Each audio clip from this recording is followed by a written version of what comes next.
Class 10 exercise 1.2 proof करना है कि रूट 5 एक इरेशनल नंबर है। तो हम ये एज्यूम करेंगे, उल्टा मान के चलेंगे रूट 5 एक रेशनल नंबर है। तो let us assume to the contrary, यानी उल्टा मान के चलेंगे कि रूट 5 क्या है, एक रेशनल नंबर है। अगर ये रेशनल नंबर है तो इसे पी बाई क्यू के फॉर्म में लिख सकते हैं। आप सबको पता है कि रेशनल नंबर को हम पी बाई क्यू के फॉर्म में लिख सकते हैं। और रेशनल नंबर का स्टैंडर्ड फॉर्म क्या होता है कि दोनों नंबर जो है न्यूमरेटर और डिनोमिनेटर का, उनका 1 के अलावा कोई कॉमन फैक्टर नहीं हो सकता। इसका मतलब क्या है कि where P and Q are coprime numbers क्या होते हैं, ऐसे दो नंबर जिनका 1 के अलावा कोई भी कॉमन फैक्टर नहीं है। यहाँ कोई कंफ्यूजन है तो मुझे कमेंट करके बताएं।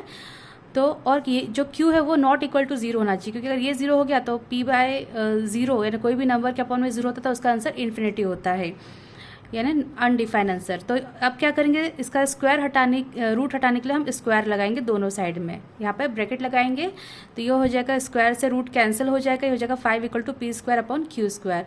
क्यू स्क्वायर यहाँ चला जाएगा तो 5 के square is equal to P square. इसका मतलब क्या है, जो पी स्क्वायर है वो 5 का मल्टीपल है, या फिर हम ये कह सकते हैं कि 5 is a factor of P square, ऐसा भी लिख सकते हैं।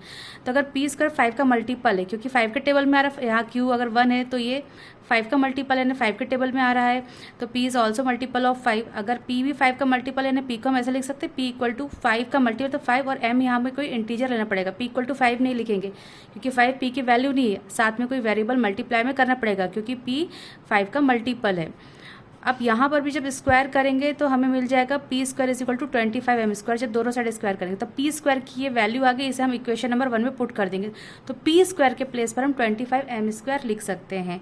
अब पी स्क्वायर की जो वैल्यू है इक्वेशन 1 में पुट करेंगे तो ये 5 से 25 कैंसिल होकर यहाँ पर 5 हो जाएगा, 5 5 से 25, तो ये जब q square equal to 5 m square, इसे इक्वेशन नंबर 2 दे देंगे। इसका मतलब क्या है कि जो क्यू स्क्वायर है ये 5 का मल्टीपल है, जैसे यहाँ पर पी स्क्वायर 5 का मल्टीपल था, अब यह क्यू स्क्वायर 5 का मल्टीपल हो गया तो क्यू भी 5 का मल्टीपल होगा।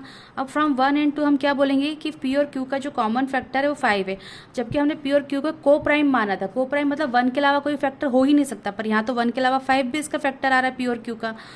तो विच कंट्राडिक्ट आवर अजम्पशन, जो हमने माना था कि p और q एक को प्राइम इंटीजर्स हैं, यानी रेशनल है, वो गलत प्रूफ हो गया, मतलब ये रॉन्ग प्रूफ हो गया। इसका मतलब कि रूट 5 क्या है, एक इरेशनल नंबर है।